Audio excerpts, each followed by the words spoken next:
Hello every one, ഏവർക്കും വിൻസ്പയറിൻ്റെ online ക്ലാസ്സിലേക്ക് സ്വാഗതം. നമ്മളിന്ന് ഡിസ്കസ് ചെയ്യാൻ പോകുന്നത് HSA ഫിസിക്കൽ സയൻസ് 2025 നടന്ന GK ചോദ്യങ്ങളാണ്. അപ്പോൾ ഇതിനു മുന്നേ നടന്ന നാച്ചുറൽ സയൻസ് മലയാളം HSAയിലെ 15 GK ക്വസ്റ്റ്യൻസ് നമ്മൾ ഡിസ്കസ് ചെയ്തിട്ടുണ്ട്. അത് കാണാത്ത ആളുകൾ അതുകൂടി കാണുക. സോ ഇതുവരെ നമ്മൾ ഡിസ്കസ് ചെയ്ത മലയാളം നാച്ചുറൽ സയൻസ് പരീക്ഷകളിലെ GK ഭാഗം അത്യാവശ്യം നല്ല കുഴപ്പിക്കുന്ന ചോദ്യങ്ങളായിരുന്നു.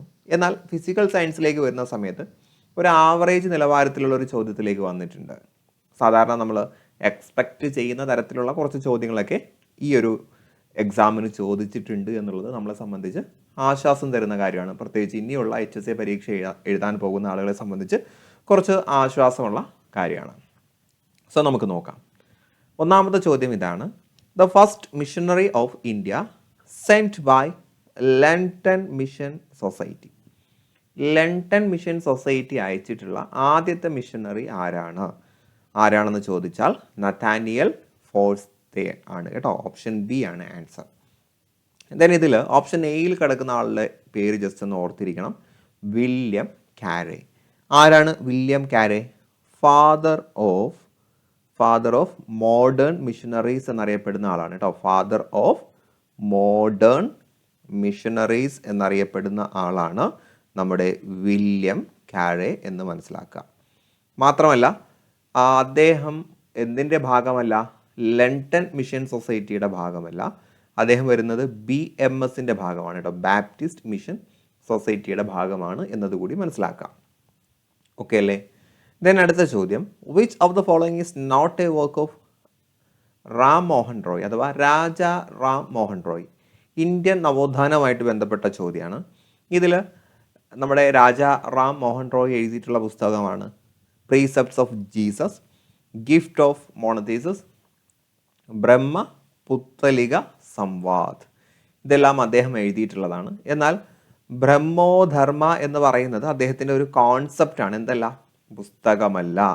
അദ്ദേഹം ബ്രഹ്മസമാജം സ്ഥാപിച്ചിട്ടുണ്ട്. അതുമായിട്ട് ബന്ധപ്പെട്ട ഒരു സങ്കല്പമാണ് ബ്രഹ്മോധർമ്മ എന്ന് മനസ്സിലാക്കുക.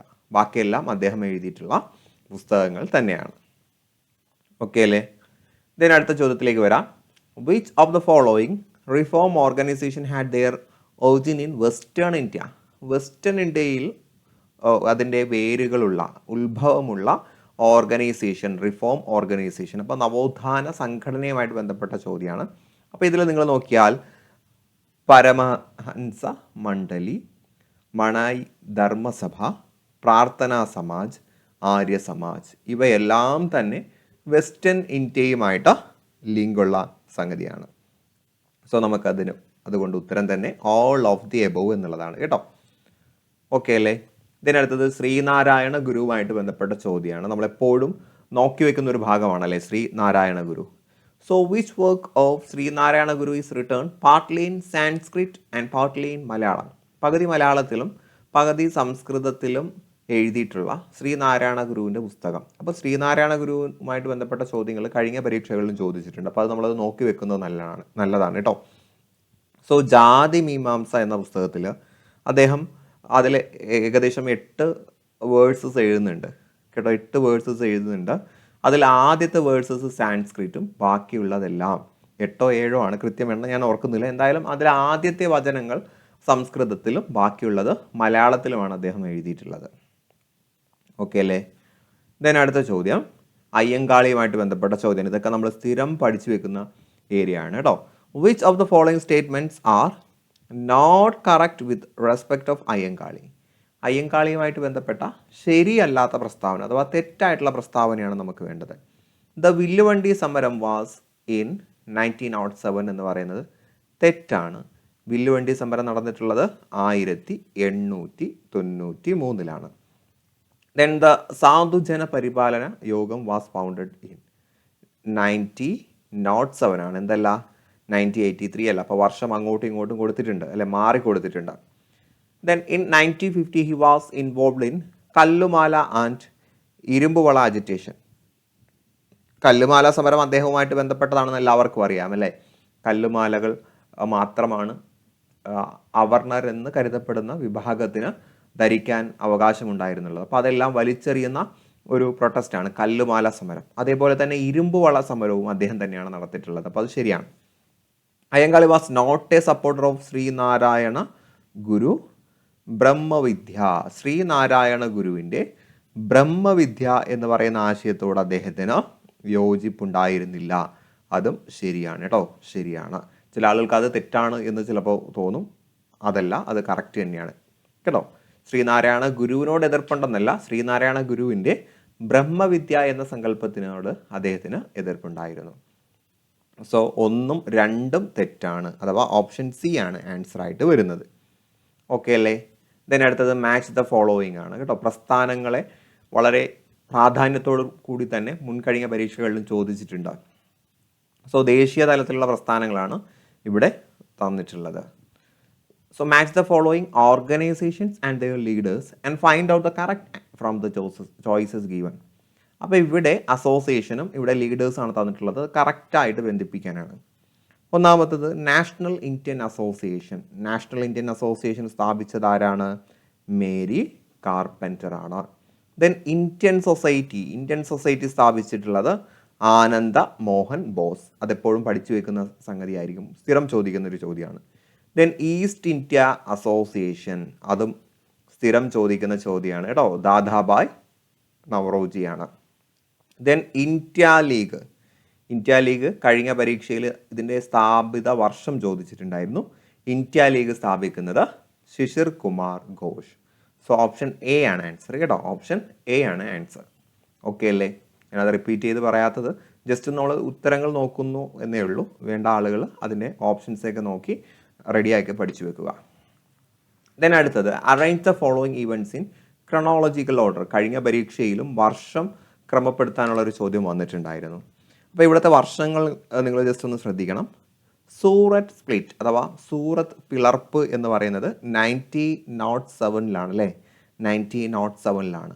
ദെൻ ലക്നൗ പാക്ട് എപ്പോഴാണ്? Lucknow pact 1960. Then Chauri Chaura incident, അത് എല്ലാവർക്കും അറിയുന്നൊരു വർഷമാണ്, 1922. ദെൻ റൗലറ്റ് ബിൽ എന്നായിരുന്നു? 1990. ഓക്കെ അല്ലേ? അപ്പോൾ ഇതിൽ ആദ്യം വന്നിട്ടുള്ളത് സൂററ്റ് സ്പ്ലിറ്റ് ആണ് അല്ലേ, 1907. 3 ഓപ്ഷൻസിലും 1 തന്നെ വന്നിട്ടുണ്ട്. ഡി നമുക്ക് എന്തായാലും വെട്ടാം. ദെൻ രണ്ടാമത് വരുന്നത് ലക്നൗ പാക്ട്, അപ്പോൾ 2. സോ സി നമുക്ക് വെട്ടാം. ദെൻ മൂന്നാമത് വരുന്നത് ഏതാ? മൂന്നാമത് വരുന്നത് റൗലറ്റ് ബില്ല്. സോ നമുക്ക് ഓപ്ഷൻ എ ആണ് ആൻസർ ആയിട്ട് വരുന്നത്. പക്ഷേ നമ്മുടെ പ്രൊഫഷണൽ ആൻസർ കീയിൽ കൊടുത്തിട്ടുള്ളത് ബി ആണ് കേട്ടോ, ബി ആണ് പ്രൊഫഷണൽ ആൻസർ കീയിൽ കൊടുത്തിട്ടുള്ളത്. നമുക്ക് നോക്കാം അതവർ മാറ്റുമോ ഇല്ലയോ എന്നുള്ളത്. എന്തായാലും ഈ കൊടുത്തിരിക്കുന്ന വർഷം ജസ്റ്റ് ഒന്ന് നോക്കുക കേട്ടോ. ഈ ഒരു വർഷമാണ്, കറക്റ്റായിട്ടുള്ള വർഷമാണ് ഞാൻ ഈ കൊടുത്തിട്ടുള്ളത്. ദെൻ അടുത്തത് 8ാമത്തെ ചോദ്യമാണ്. After the denial of 11-point ultimatum by the British government Gandhi began. Gandhiji ബ്രിട്ടീഷുകാർക്ക് മുന്നിൽ കുറേ പ്രസ്താവനകൾ, കുറേ നിബന്ധനകൾ വെച്ചു. അതെല്ലാം തെറ്റിച്ച സമയത്ത് ഗാന്ധിജി കൊണ്ടുവന്നിട്ടുള്ള അതെല്ലാം after the deal of the 11-point ultimatum by the British government Gandhiji began. Gandhiji അതിനുശേഷം ഒരു സമരമുറ കൊണ്ടുവന്നു. ഏതാണ് ആ സമരമുറ എന്ന് ചോദിച്ചാൽ ഓപ്ഷൻ സി ആണ് കേട്ടോ, സിവിൽ ഡിസൊബീഡിയൻസ് മൂവ്മെൻറ്റ്. ഉപ്പ് കുറുക്കുന്നതിനടക്കം പല കാര്യങ്ങളും ബ്രിട്ടീഷുകാർ എന്ത് ചെയ്തില്ല, ഇന്ത്യക്കാരെ കൊണ്ട് ചെയ്യാൻ അനുവദിച്ചില്ല. അപ്പോൾ അതിനെയെല്ലാം നിരാകരിച്ചുകൊണ്ട് ഗാന്ധിജി കൊണ്ടുവന്ന മൂവ്മെൻ്റാണ് സിവിൽ ഡിസൊബീഡിയൻസ് മൂവ്മെൻറ്റ്. ഓക്കെ അല്ലേ? ദെൻ ഇതൊക്കെ വളരെ സിമ്പിൾ ചോദ്യമാണ്. Who was the first president of Travancore state Congress. അപ്പോൾ നമ്മളിപ്പോൾ കണ്ടതിൽ പലതും വളരെ സിമ്പിളായിട്ടുള്ള PSC സ്ഥിരം റിപ്പീറ്റ് ചെയ്ത് ചോദിക്കുന്ന ചോദ്യങ്ങളാണ് കേട്ടോ. ആദ്യമായിട്ട് ട്രാവൻകൂർ സ്റ്റേറ്റ് കോൺഗ്രസിൻ്റെ പ്രസിഡന്റ് ആകുന്നത് പട്ടം എ താനുപിള്ള അല്ലേ, വളരെ ഡയറക്റ്റ് ആയിട്ടുള്ള ചോദ്യമാണ്. ദെൻ ഇതും സ്ഥിരം ചോദ്യങ്ങളാണ്, കണ്ടില്ലേ, സ്ഥിരം ചോദ്യങ്ങളാണ്. The first all Kerala political conference was held at. ആദ്യത്തെ അഖില കേരള രാഷ്ട്രീയ സമ്മേളനം നടന്നിട്ടുള്ളത് എവിടെയാണ്? ഒറ്റപ്പാലത്താണ് കേട്ടോ, ഒറ്റപ്പാലത്താണ് എന്ന് മനസ്സിലാക്കുക. ദെൻ കൊല്ലം ഇറ വാസ് സ്റ്റാർട്ടഡ് ഇൻ. കൊല്ലവർഷം എപ്പോഴാണ് ആരംഭിച്ചിട്ടുള്ളത് എന്ന് ചോദിച്ചാൽ CE 825. ഓപ്ഷൻ എ ആണ് കേട്ടോ, ഓപ്ഷൻ എ ആണ് ആൻസർ ആയിട്ട് വരുന്നത്. ദെൻ 12ാമത്തെ ചോദ്യം, which of the following statements are correct with respect of Dada Saheb Phalke award? ഇത് നമുക്ക് വേണമെങ്കിൽ കറണ്ട് അഫെയറുമായിട്ട് ബന്ധപ്പെട്ട ഒരു ചോദ്യമായിട്ട് ബന്ധിപ്പിക്കാം കേട്ടോ. കറണ്ട് അഫെയറുമായി ബന്ധപ്പെട്ട ചോദ്യമാണ്. എന്നാൽ അത് ഡയറക്റ്റ് കറണ്ട് അഫെയറിൽ ചോദിക്കാതെ ആ ഒരു കറണ്ട് അഫെയറിൻ്റെ സ്റ്റാറ്റി ആയിട്ടുള്ള ഫാക്റ്റിലേക്ക് ഇറങ്ങിയിട്ടുള്ള ചോദ്യമാണ്. The award was instituted in 1969. ശരിയാണ്. ഈ ഒരു അവാർഡ് കൊടുത്തു തുടങ്ങിയിട്ടുള്ളത് 1969 അപ്പോൾ 1 ശരിയാണ്. അപ്പോൾ എല്ലാത്തിലും ഒന്നുണ്ട് അല്ലേ. It is an annual award given by Dada Saheb Phalke trust എന്നാ പറയുന്നത്. ദാദേ ഫാൽക്കെ ട്രസ്റ്റ് അല്ല കൊടുക്കുന്നത്, മറിച്ച് ഇതൊരു നാഷണൽ അവാർഡാണ് അല്ലെ, ഒരു ദേശീയ പുരസ്കാരമാണ്. അപ്പോൾ 2 തെറ്റാണ്. അപ്പോൾ 2 ഓപ്ഷൻസ് നമുക്ക് വെട്ടാം. എന്തായാലും സിയും ഡിയും ഉത്തരമല്ല. Then Dada Saheb Phalke is considered as the father of Indian cinema. Indian സിനിമയുടെ പിതാവായിട്ട് കരുതപ്പെടുന്നത് ദാദാ സാഹിബ് ഫാൽക്കെ ആണ്. അപ്പം 3 ശരിയാണ്. അപ്പം 3 ഇല്ലാത്തത് വെട്ടാം. സോ ഓപ്ഷൻ ബി ആണ് ആൻസർ കേട്ടോ. Devika Rani was the first recipient of the award. ഈ പുരസ്കാരം ആദ്യമായിട്ട് കിട്ടിയത് ദേവിക റാണിക്കാണ്. അതും കറക്റ്റാണ്. സോ കറണ്ട് അഫേഴ്സുമായിട്ട് ബന്ധപ്പെട്ട ഒരു GK ചോദ്യമായിരുന്നു. ഓക്കെ അല്ലേ. ദെൻ UN ബന്ധപ്പെട്ട ചോദ്യമാണ്. കഴിഞ്ഞ 2 പരീക്ഷകളിലും UN ആയിട്ട് ബന്ധപ്പെട്ട ചോദ്യം ഉണ്ടായിരുന്നു. ഇത്തവണ കുറച്ചുകൂടി സിമ്പിൾ ആയിട്ടുള്ള ചോദ്യമാണ്. In which year was the universal declaration of human rights adopted by the UN? ഐക്യരാഷ്ട്രസഭ universal declaration of human rights എപ്പോഴാണ് അഡോപ്റ്റ് ചെയ്തത് എന്ന് ചോദിച്ചാൽ 1945 ആണ് കേട്ടോ. 1945 ആണെന്ന് മനസ്സിലാക്കാം. ദെൻ 14ാമത്തെ ചോദ്യം, which of the following statements are correct with respect of Shubhanshu Shukla? Shubhanshu Shukla നമ്മൾ ഈ കറണ്ട് അഫെയർ ചോദ്യമാണ്.